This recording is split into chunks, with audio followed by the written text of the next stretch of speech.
Welcome, friends of Private Universe. Today, I'm interviewing Piyu, also known as Jack, in the novel Goodbye, Charlie. It was a winter's night that we got together at his home. Another good friend of ours, Ferdinand, was there, who's also in Goodbye, Charlie. We chatted for many, many hours. We recorded some really, really cool stuff. And once it was all over, we just chatted. The mic stayed on, funny enough, and Jack told me this beautiful story about Fiji. Well, while you're finding one, I'll tell you my Google Earth story that just happened about 2 months ago. Mm-hmm. Usually when I'm here, when you're at home on the computer, I get on Google Earth because, I love Fiji. So there's an island in Fiji that I go to called Taveuni. Mm-hmm. You take it's in the northern island groups of Fiji. And whenever I click on Google Earth, I just lose myself there. That's my peaceful place. Yeah, that is my spot. So I started figuring out, when I click on and there's a village at the end of the road of this island. No electricity, it's all generators. People are still living. Now they're getting solar panels coming in. The government's applying that, but it's still at night, darkness, generators kick in if you want light or electricity. But at the end of the road, it's just jungle and waterfalls that cascade into the ocean. It's just beautiful. Wow. It's incredible. And I was taking myself back there. I couldn't, that's the beautiful thing about experiences. The richness of experience is so beautiful because when you're in those points where you say you're down or whatever it is, you can take from any time of those experiences. That's right, I was there. It does fill the belly, so to speak. So I get on. I start clicking and I look inside this thick jungle, and the closer I got, I realized that there were little streams, little lines within that jungle. In that thickness, there were lines. So there's streams there. And those streams eventually lead to waterfalls that come down onto the ocean. It's incredible. One of the most beautiful Jurassic Park-ish looking things. But when I started clicking even closer, I realized that there's little white crossings across those streams that cross it. I said, they're waterfalls. And they're just so deep in that jungle, in the middle of nowhere, in an island, an hour by those 12-seater Cessnas to get to. Then you have to take a car to the end of the road, and then there's nothing. There's only ocean, and that's where the village ends.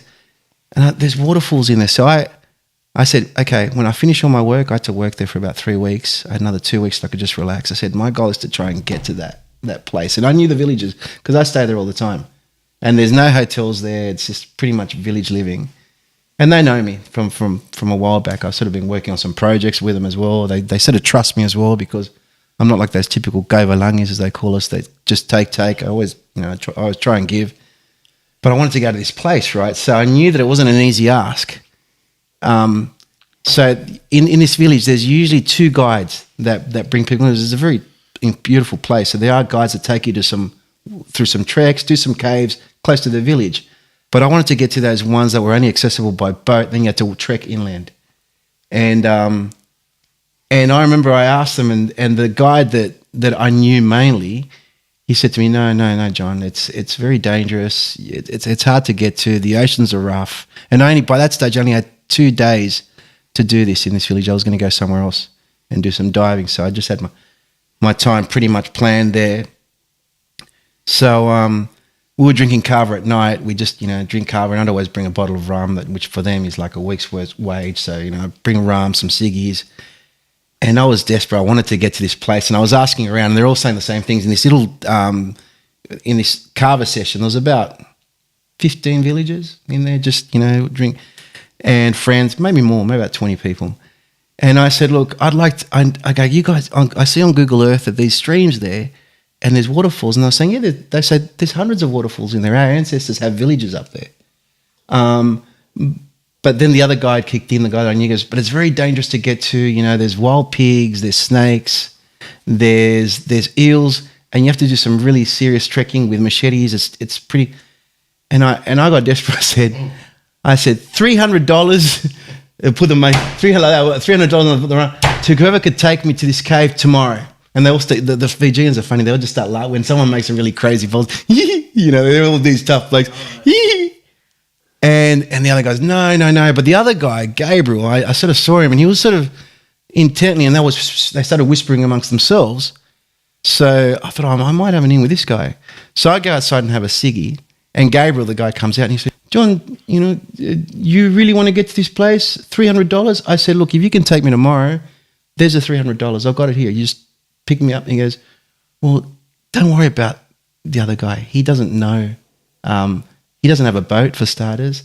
I know the ocean. Our family's been, and we go hunting in there. And myself and my brothers do that, so we know better than that guy. So I go there, well, then you're the person I need to see. I said, so tomorrow, if I pay you $300, will you take me? He said, yeah, sure. Wow. We kept on drinking till about 4. In the morning? Yeah, kava and drinking. I crashed out. Kava and drink. Yeah. I crashed out. No, I was about 3. They kept on going till about 4 or 5, apparently. That's right. He goes, yeah, meet me outside of the school and don't tell anyone that we're going. We're just going fishing. I said, yeah, all right. So, yeah, choppy day. The ocean was pretty rough. It was raining. It started to rain. And he brought his brother. His other brother couldn't make it. And his son was 5 years old. No life vest, nothing like that. And they, hung over. You could just see his eyes were just glazed with kava. We just went.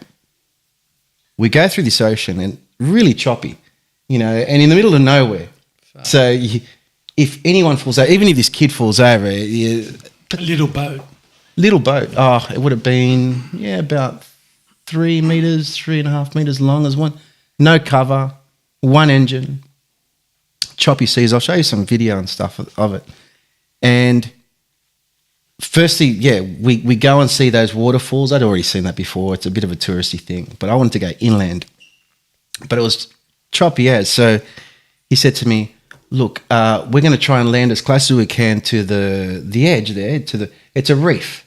Okay, so the seas are very, very rough right now, the seas. So we might have to land you very close, and I'll try and put you, and these guys know the ocean so well. And then he said, we get to the edge. He said, he goes, do you know how to swim? I go, you decide to ask me that right now. And they just started laughing amongst themselves. So that's it. And these guys know the ocean so well. They knew when in this rough sea, what wave was going to push the boat with the engine just enough that it'll just get to the top of that reef. Wow. He said, when I tell you, you jump. And then like normal reef systems, the water goes out and your boat can either crash onto that reef, or he just timed it perfectly that I jumped out, he moved the boat back, waited for the rest of there was a progression of waves that he knew about that I couldn't see. He waited for the next progression of waves to know when that one was going to lift the boat enough for his brother to jump on.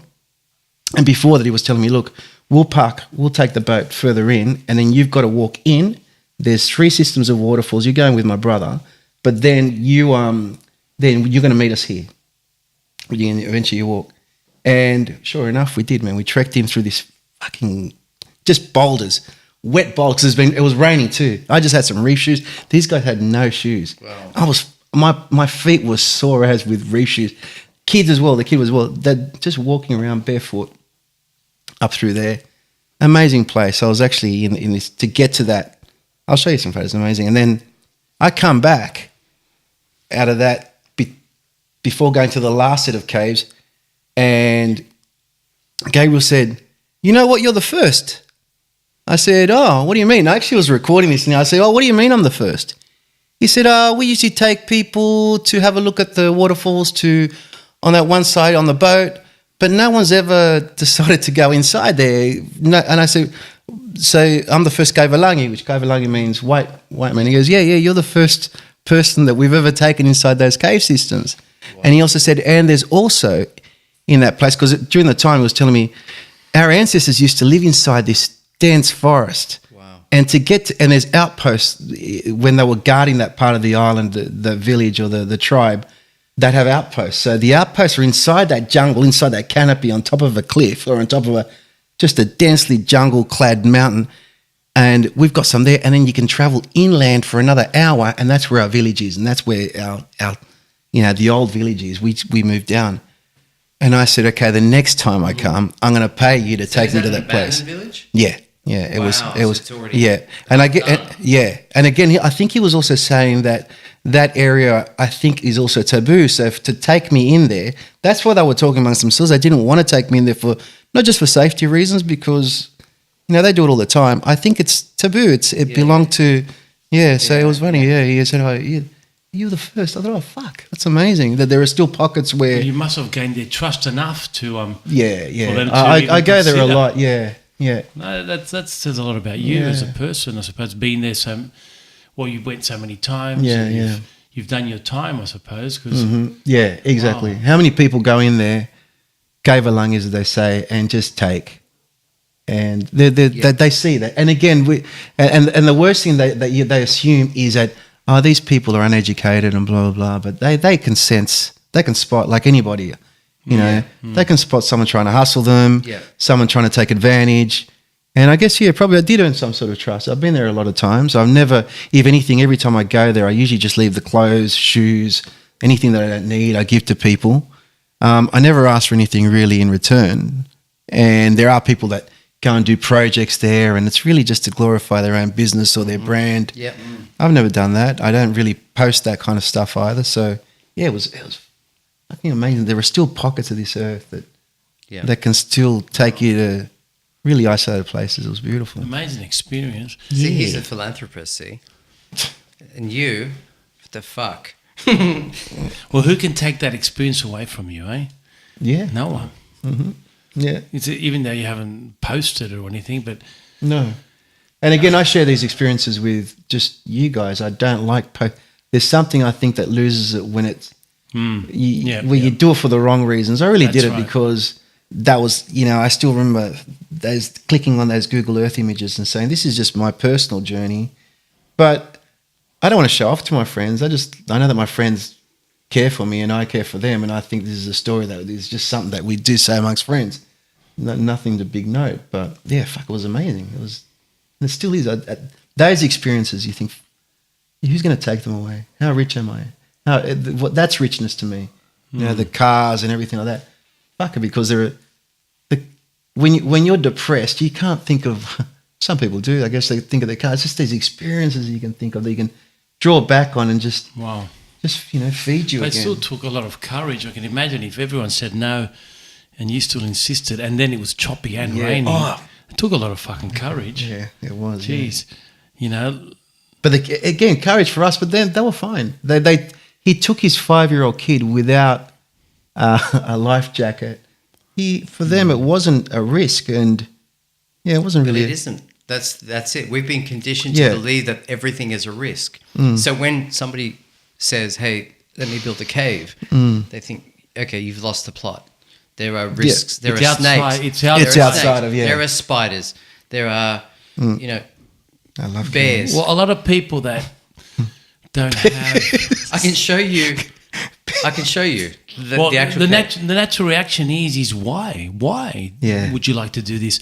Why would you want to actually do this if it's not part of the tour, so to speak? That's why people plan tours. Yeah. Oh. And they go on buses I find and nothing. they share a bus and a hotel with. And sure, look, I can understand. Look, some people that's don't the want thing. to take any risk, and they still want to see places. Yeah, Look, that's the fine. thing, and that's I the still majority admire of people. that. And I admire that. At least they get out and they want to see something. Yeah, but just because it's not for you, it doesn't mean that it doesn't serve a purpose. I suppose if the worst had happened that day, and the boat did tip and and someone lost their life, then someone would have said, well, that was a stupid idea. Absolutely. Yeah. But you're talking about it now and it's just an amazing experience. You roll the dice.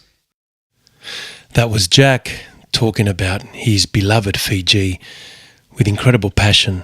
I'm so glad I left that mic open. He captured something about those beautiful people through his eyes and his heart.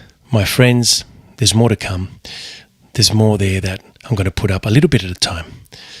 Today, I hope you have enjoyed as much as I did this wonderful story by Piyu, aka Jack, about the beautiful people of Fiji. This is Carlos Camacho saying goodbye from Private Universe.